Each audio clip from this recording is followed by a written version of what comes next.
Assalamualaikum warahmatullahi wabarakatuh. Nama Ita Julianti Daulay, NIM 1814070020.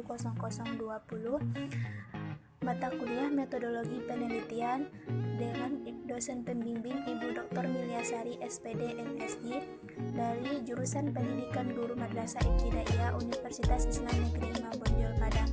Baiklah, pada video kali ini kita akan membahas tentang bab 3, yaitu metodologi penelitian. A. Menjabarkan rancangan atau desain penelitian dengan contoh. Rancangan penelitian adalah kerangka atau sketsa yang didesain oleh peneliti sebagai rencana penelitian. Kerangka rancangan penelitian yaitu yang pertama, judul penelitian, yang kedua, rumusan masalah, yang ketiga, contoh dan manfaat, yang keempat, tinjauan dan kepustakaan, yang kelima, hipotesis, yang keenam, populasi dan sampel penelitian, yang ketujuh, metode pengumpulan data. Contohnya, sebuah sekolah yang hendak mengevaluasi sikap guru tentang pemakaian teknologi. B. Menjabarkan populasi dan responden penelitian dengan contoh. Populasi adalah seluruh data yang menjadi perhatian peneliti dalam suatu ruang lingkup dan waktu yang telah ditentukan. Contohnya, melalui ilustrasi riset penelitian. Misalnya, kita melakukan penelitian tentang rata-rata berat badan perempuan di bawah 25 tahun yang hobinya makan makanan yang berminyak. Sampelnya adalah suatu bagian dari keseluruhan serta karakteristik yang dimilikinya oleh sebuah populasi. Contohnya, penelitian tentang motivasi peserta senam Zumba di Sanggar Balita. Anggap saja pengelola Sanggar Balita memberikan daftar peserta senam yang berjumlah total 100 orang. C. Menjabarkan teknik pengumpulan sampel dengan contoh. Yang pertama, probability sampling. Sampel acak sederhana. Contohnya, dalam suatu penelitian dibutuhkan 30 sampel, sedangkan populasi penelitian berjumlah 100 orang. Sampel acak sistematis. Contohnya, pengambilan sampel pada setiap orang 10 yang datang di puskesmas. Subjek acak bersastra. Contohnya, penelitian mengenai motivasi kerja pada manajer tingkat atas. Sampel acak berdasarkan area. Contohnya, kepuasan pasien di ruang inap UGD dan lain-lain. Sampel acak bertingkat. Contohnya, kecamatan, gugus, desa, RT dan RW. Non-probability sampling yaitu formal sampling, snowball sampling, accidental sampling, kuota sampling, teknik sampel jenuh. D. Menjabarkan variabel dan data penelitian dengan contoh. Variabel adalah kejadian yang memiliki variasi mutu dan variasi pada nilai, di mana hal tersebut bisa diukur dengan cara kualitatif dan kuantitatif. Contohnya, faktor-faktor yang mempengaruhi produksi kopi rakyat dan strategi pengembangan usaha tani kopi rakyat di Kabupaten Jember. Jenis variabel penelitian yaitu independen, dependen, kontrol, asing, moderator, dan intervening. Data adalah segala fakta dan angka yang dapat dijadikan bahan untuk menyusun suatu informasi. Contohnya, kemacetan Jakarta dipengaruhi oleh buruknya pelayanan transportasi umum. Contoh data kualitatif tersebut menunjukkan kualitas suatu fenomena, yaitu kemacetan dan buruknya pelayanan transportasi publik.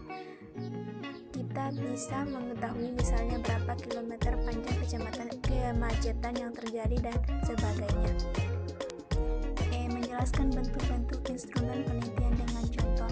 Instrumen penelitian adalah alat bantu yang dipergunakan oleh peneliti dalam mengukur fenomena alam serta sosial yang sesuai dengan variabel penelitian. Bentuk instrumen penelitian yaitu kuesioner, yaitu jenis pertanyaan yang dibutuhkan dalam proses penelitian. Contohnya, dalam kasus penelitian, survei atau sensus yang dilakukan oleh lembaga daerah. Yang kedua, wawancara. Contohnya, menyikapi tentang pendidikan yang dipengaruhi oleh perubahan sosial lantaran seorang siswa atau pelajar melakukan pencatatan dengan memotret menggunakan handphone. Yang ketiga, observasi. Yang keempat, dokumentasi. Yang kelima, tes. F. Menjabarkan teknik pengumpulan data dengan contoh instrumen yang digunakan. Yang pertama, tekniknya yaitu teknik angket atau kuesioner. Yang kedua, observasi. Yang ketiga, skala bertingkat. Yang keempat, wawancara. Yang kelima, dokumentasi. G. Menjelaskan teknik pengolahan data secara deskriptif dengan contoh. Penelitian deskriptif adalah penelitian yang berusaha mendeskripsikan suatu gejala, peristiwa, kejadian yang terjadi saat sekarang. Langkah-langkah penelitian deskriptif yaitu pertama, perumusan masalah, yang kedua, jenis informasi yang diperlukan. Yang ketiga, menentukan prosedur pengumpulan data. Yang keempat, menentukan prosedur pengolahan informasi atau data.